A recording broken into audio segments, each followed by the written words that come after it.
confirmer ko à la virgule près ba wisal ko fi sax mu daal di jël ordonnance daal di fixer consignation bi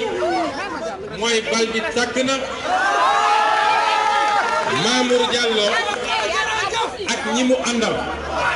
waaye ñi ne seen gannaaw kilifa yi ne seen gannaaw ba def ay lettre de confort ak keneen ak keneen bëgg nañu dina ñëw sëgg nag tribunal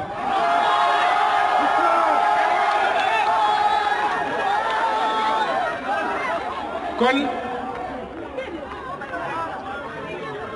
théâtre bi war a am ëllëg assemblée nationale waratul am fi mu toll nii ndax yoon dafa ne bu tribunal jëlee dossier bi rek assemblée nationale fay na li ma lay wax nii article 48 règlement intérieur de l'assemblée la kon suñu forcé def seen daje théâtre la waaye amul njëriñ tubaab dafa ne qui peut le plus peut le moins ñoom li ñuy def yëpp su dee am na jubluwaay peut-être dina am lenn lu jaaxat ci jeexatal loo xam ne waroon na dem tribunal waaye egg nañ tribunal kon na ngeen jàpp bis ni ki tey ni ko mbir mi ubbeeku na te daañ leen yenu ba ci kaw ba seen biir weex tàll ñu duma leen ci suuf mëqal leen suuf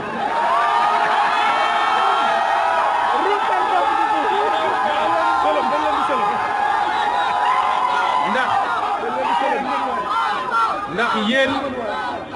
yéen ñii gëm ñu di ñu topp xam ngeen ni duñu waxantu xam ngeen ni duñu wax lu ñu amul firnde yu dëgër gis nga procès bi bis bu ubbee mën nañ ko tenir ci benn fan parce que la gaaya def flagrant délit la flagrant délit ci benn waxtu mën nañ ko atte mbir mi jeex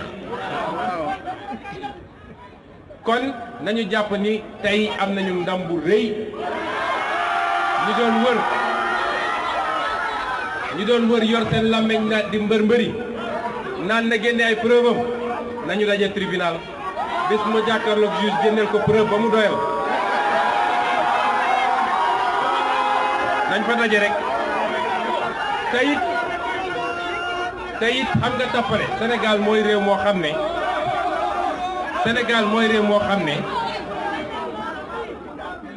nit day nekk ci tappale gu rëy waaye yor alalam jox ay nit ñu dem ci télé rajo yi di wax daa di instrumentaliser ay organes de presse ku nekk di wax ba ñu ëpp làmmeñ ki yor dëgg loolay Sénégal waaye mbir mi simple na kan moo déposé plainte bi ñu commencé wax ba léegi le 4 mai 2018 laa bind IGE bind OFNAC le 8 mai 2018 laa déposé plainte ci taabalu Serigne Bassirou Gueye procureur loolu ñaata at la léegi mu def ñaari at wala def na ko sorewu ko en tout cas mu jël tànkam teg ko ci ne moo lànk du ubbi dossier bi am sañ-sañ nag ñëw taxaw ci kanamu média yi naan leen waaw man di Ousmane Sonko moo ma saisir Pastef moo ma saisir lan mooy différence bi ay waxu kacaw yoo xam ne ñëw taxaw ci kanamu nit ñi naan waaw ñoom jël nañu 8 mois pour def seeni recherche man it naa jël sama temps ñëw taxaw ci kanamu nit ñi naan comme assemblée nationale ubbi na procédure damay xaar ba ñu pare ci jamono joo xam ne man bi ma koy saisir 10 mois avant assemblée nationale di ubbi procédure la 10 mois fukki weer balaa assemblée nationale en pleine campagne électorale di def seen yëfu ñàkk fayda yi tappale weesuwul loolu moo tax man j'ai mal pour notre justice bi ñu demee ba xam ni ñii fa la ñu war a jëm fa lañ leen déposé bàyyi leen fa ca laa jël avocat yi ñu bindaat suñu plainte saisir directement le doyen des juges avec constitution de partie civile dama wax leen ni tey ñaari plainte yëpp la ñu recevoir ndax dama déposer plainte ci luubal gi déposer plainte contre commission d'enquête parlementaire boobu na ngeen leen tuddee commission saay-saay parlementaire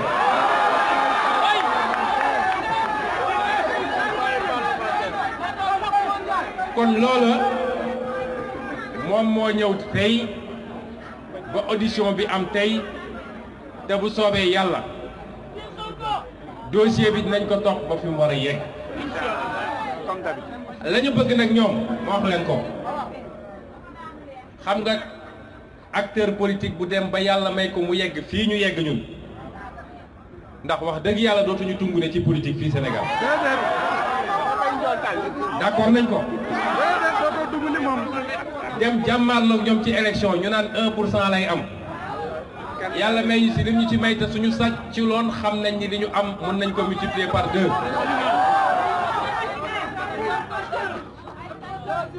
ku toll foofu tey ci politique nga wër fu ne nga dem fa jël say renseignements généraux yëkkati administration dem nañu conservation foncière yi nekk Ndakaaru yëpp ba Rufisque dem génne ay dossier impôt lu ne pour xool ndax Ousmane Sonko mus naa luubal fukki dërëm amoo dara loo ko mën a wax fu ne nga dugg fa amoo dara gor nga mu dese la lu dul nga jóg naan xam ngeen fan laa koy jaare pour téye ko mooy jiiñ na nit ni lii danga koo def jay jiiñ ko par voie judiciaire dem justice déposer plainte ne diw def na lii nga teg tànk ci justice ne leen bu leen yëngatu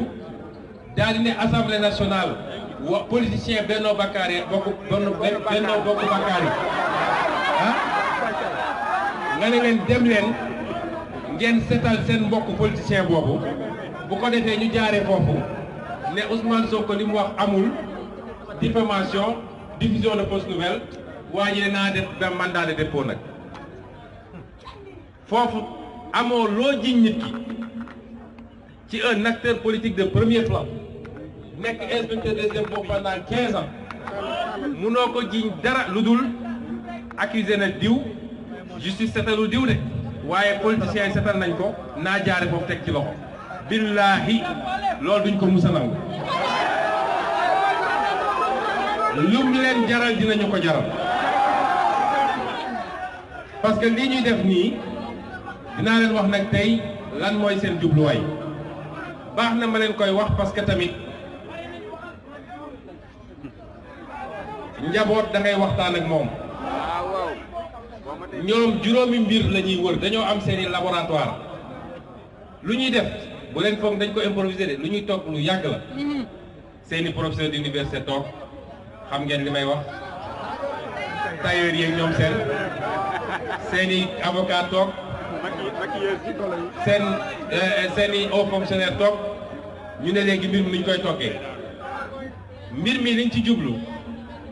juróomi mbir la ñuy wër pour mun a jaar foofu ne teg nañu loxo ci ñun ngeen déglu ma bu baax bu njëkk ba mooy diffamation fexe assemblée nationale ne gisuñu dara ndey mbili gi jóg su dee am na fit ba ndax ku ñu jiiñ depuis 2 ans ñeme woo dem tribunal daal di annoncé ay plainte yu dul jeex te mënoo bouger fi nga ne waaye mun nañ ko xoj ne ko boo deful ñu yónni ñu bàyyi plainte Ousmane dem bu ko defee ki nga xam ne seen procureur la moom procureur u Benno Bokk Yaakaar daal di gaawantu jaar foofu ne day taxañ dossier bi wala ñu ne diffusion de fausse nouvelle te boobu la ñuy gën a ut ñoom xam nga ndax lan parce que diffusion de fausse nouvelle le mandat de dépôt est obligatoire te seen gént yëpp nag mooy Ousmane Sonko na tëddi Rebeuss waaja nekk pale guddi bu ne xam naa ni bu géntee day ximmala ko ci gént ne ah gént gi nax na ma ndax Ousmane Sonko lay gis biir pale biir Rebeuss léegi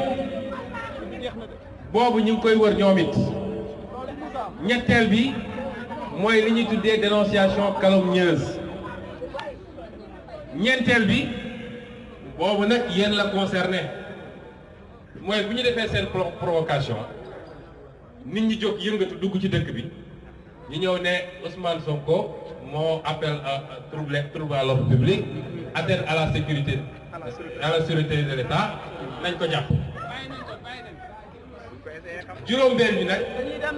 mooy li ñuy wër ci rajo yi di mbéj ak ci réseaux sociaux yi naan na génne ay preuve am bu ko defee boo génnee ñu recel de document wallahi man nag damaa jàng droit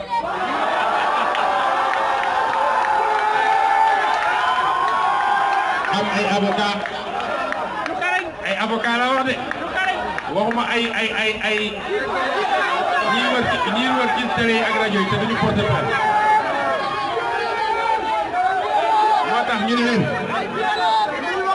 moo tax ñu ne leen bés bu juge wootee ñoo koy juubal ay preuve ba mu mat sëkk ndax ñoo ko téye loolu la ñuy wut ci yéen la ca des nag jubluwaay bi dëgg mooy nu ñuy def ba sama casier judiciaire ñu ñuulal ko kukk sama mandat de député ñu xañ ma ko parce que loolu moom assemblée nationale moom seen objectif la ndax mennum Sonko rek waaye bu ma nee cëpp assemblée nationale ñu mel ni ay nit ñu gis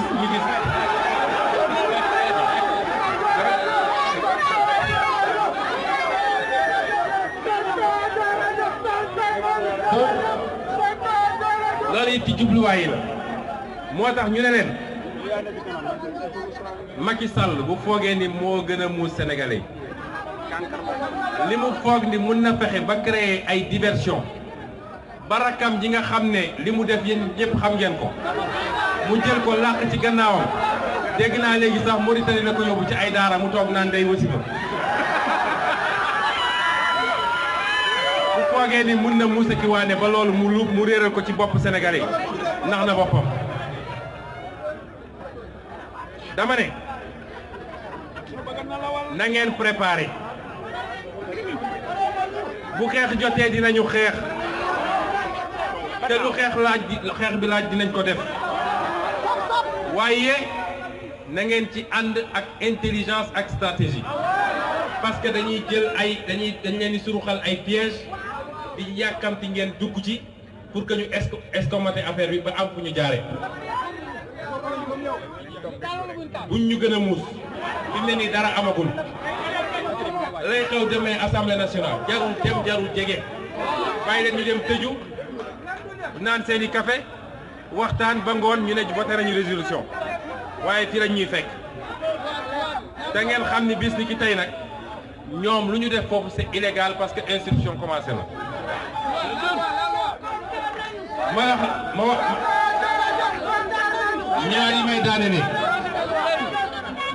ñaar yi may daane am nga ay projet de loi sax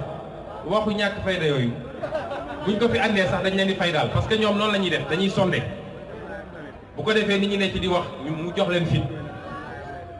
da ngeen leen bare ba ñu yéen seen projet de loi naan dañ koy yóbbu moo tax buñ leen fulal même dans les réseaux sociaux bu leen fulal seen waaju xaye di googu bi mu ko waxee démb dem na benn débat dañ ko faa fete ba ndekete moom ñaari phrase yu mat sax mënu koo wax mu naan day bind projet de loi yooyu bu leen ci dugg waaye ma wax leen ñaar lii def nag xam ngeen lu ko wund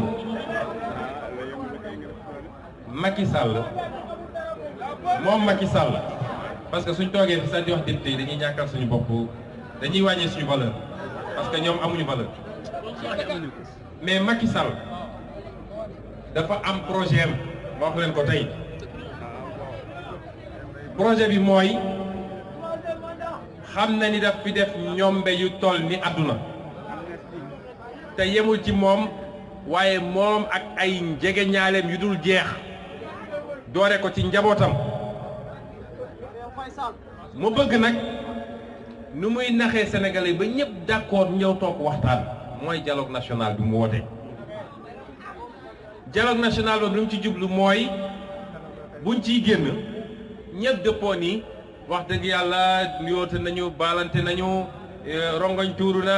xol fees na léegi daal gouvernement d'union nationale loi d'amnistie générale lépp lu fi yoon jombe ci 25 ans yi far nañ ko comme ça moom mu mën a yolleeku nag dem parce que fi mu ne nii tëddul de nelawul parce que xam na li mu def bi mu waxee da koy def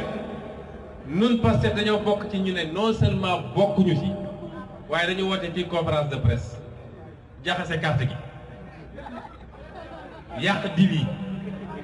moo tax boobu ba léegi benn convocation sax amagul ci mbir ma ñu ne nag moom mu ne ci stratégie am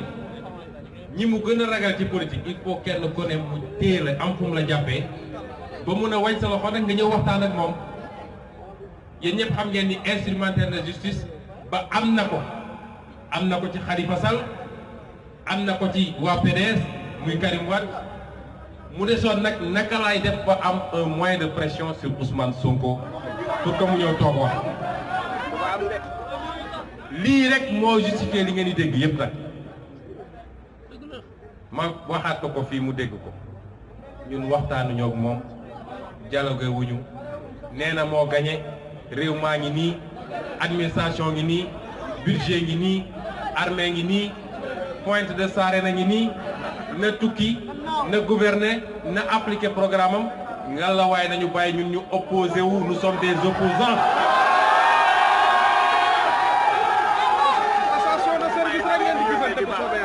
dañoo waxtaanul ñun opposant lañu lenn lu jar a waxtaan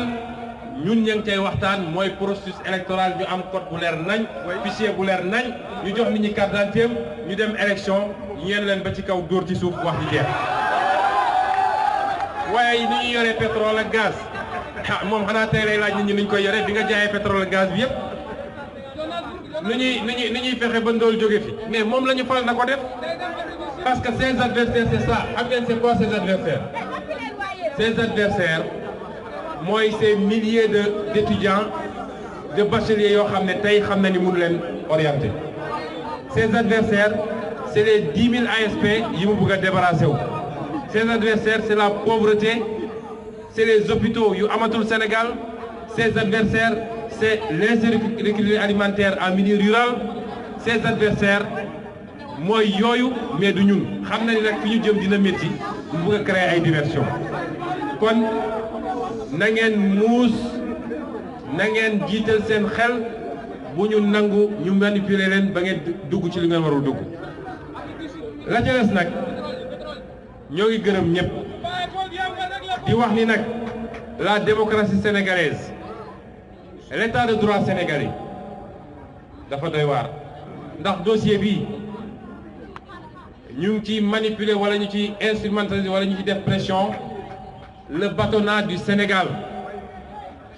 ñaata weer a ngi nii ab avocat yoo nekk fii wër fu ne saaga na ma saaga bu ne bâtonnat bi waxul il a fallu samay avocat jóg ne dañuy def conférence de presse ñu mel ni ñu gis xal dossier bi instrumentalisé nañ ci l'ordre des notaires moo ko fii ñëpp dégg ko parce que chambre des notaires jox nañ leen ndigal ñu bind notaire yëpp ne leneen lu ngeen xam ci Ousmane Sonko jox leen ñu ko en violation de la loi parce que le secret professionnel ordonnance du juge rek moo mën a tax ñu violer ko te servir naa leen citation directe suñu demee nag tey ba réew mi dañuy utiliser même les ordres professionnels dans le combat politique mooy njaaxum am na gàcce la ci réew mi gàcce la ci notaire yi gàcce la ci bâtonnat bi ñu wax leen ko léegi ñu dégg waaye loolu lépp nag ak njaqare la rek ci ñoom ña ngay mbërti